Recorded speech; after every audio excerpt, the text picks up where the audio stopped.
Hello, in this video I'm gonna show you how to add friends in Build a City Community Town. In bottom right corner is a friends button. Here you can find your friends, or you can tap on add friends to add more.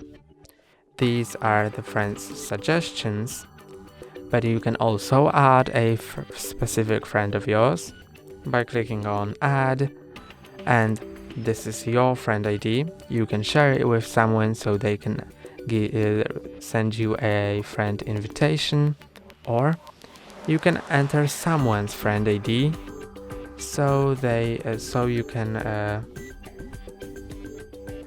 send them the invite. That's all for today. Don't forget to like and subscribe. See you next time.